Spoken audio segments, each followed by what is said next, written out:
And welcome into Making Sense. You know, if you're a regular viewer of this show, you'll find out that last fall, prior to the elections, my guest came on and we talked about what would the economy look like depending on who became president.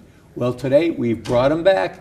Brandt McDonald's back again. McDonald Hagen, Wealth Management. Good to have you back, buddy. Hey, it's great to be back, and a whole lot's happened since the election. Boy, you got that right. It? And you know, one of the things is, I think people kind of said, if Trump gets elected, the stock market might, dwindle down, and bingo, it's turning one in the opposite direction. Yeah, I think generally speaking, I mean, he came forward with a promise of a lot of these pro-growth initiatives. Mm-hmm. And it's something that everyone wanted. I mean, we've talked on the show in the past about how the Federal Reserve was the only game in town. They were the ones that were propping everything up with the zero interest rate policy, and people hollering from the rooftops, come on, government, can we do something to stimulate growth, get better jobs, and cause wages to start going back up again. And love him or hate him, Trump busted through this logjam. Mm-hmm. And it's been interesting since the election, and the market has risen primarily around a lot of the fiscal stimulus type policies that he's talking about. Everything ranging from corporate tax reform to individual tax reform, deregulation in a whole host of areas, primarily around the EPA and Dodd-Frank, which is the banking. Right, in the banking sector. So it's been incredible to watch. Trump obviously is an interesting character. Oh, yeah, individual, absolutely. I mean, he really is, and. But from my perspective, I think what we're witnessing now over the last few months, we saw a whole host of promises, a lot of hope. And so the equity markets have been primarily trading around this idea of this is what is, to come. Mm-hmm. Now we're in this phase, I believe, where it's, okay, we're trading on promises. Now we need to get a little more granular. Right. Let's start seeing the details of some of this, and when are we going to implement these changes? How are they going to look? Mm-hmm. And so I think the market at the moment is probably going to be stuck here for a little while. It's obviously done quite well, up almost 13% since the election, 10% this year alone. Wow. Which is pretty amazing. Mm-hmm. So. For me, in talking with a number of my colleagues and contacts in New York, on the West Coast, and even internationally, I had the opportunity to even be on a call with Paul Ryan. I didn't get to talk, but I got to listen. And it's interesting to hear these folks and what they're trying to do. If they get some of this done, though, it could be incredibly positive for the economy. On the other hand, though, one thing about Trump that does concern me a little bit is his protectionist tone, the idea of a border-adjusted tax.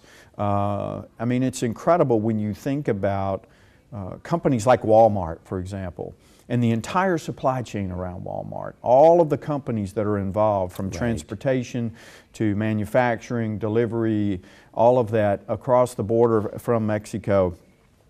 The BAT, or the border adjusted tax, could prove to be incredibly negative for these companies because companies like Walmart and a whole host of others, what they're going to end up doing is raising prices to the consumer, and that's incredibly inflationary. Yes. So I'm not too keen at the moment on what he's talking about in terms of trade.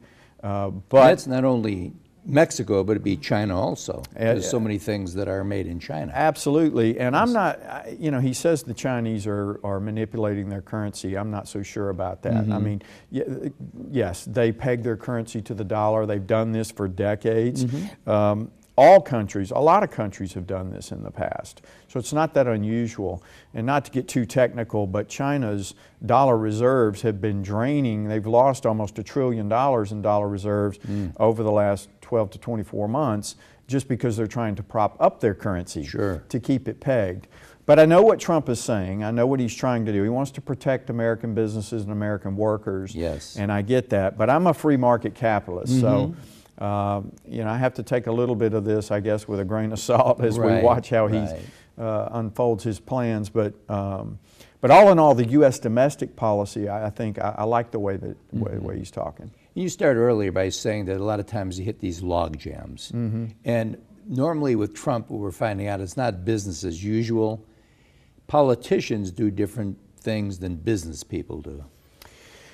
They do. Trump views himself as a CEO of Right. the largest country in the world. And we can talk a lot about some of the fiscal stimulus programs that he wants to implement, but at the end of the day, I think it's interesting to watch him try to act as a CEO and also realize that when you're the president and you live in a free market or a republic or Yes. with democracy, you can't just make people like congressmen do what you want them to do. Right. There's a little more involved, and I think he's beginning to figure that out. But all in all, he is a capitalist. He understands what it means to commit risk-based capital to a project or to a business model. Yes. He doesn't, he's a real-life guy. So unlike some politicians in the past who rely solely on economists and others who operate in theorems or theories around investing, capital, it's more formulary than it is real-life practical experience. And that's one thing that he does bring to the table, I think. That'll be great. We're going to get you to come back next few weeks because there's a lot of things under this tent. Yeah. We're going to take a real quick look. And we'll be right back right after this.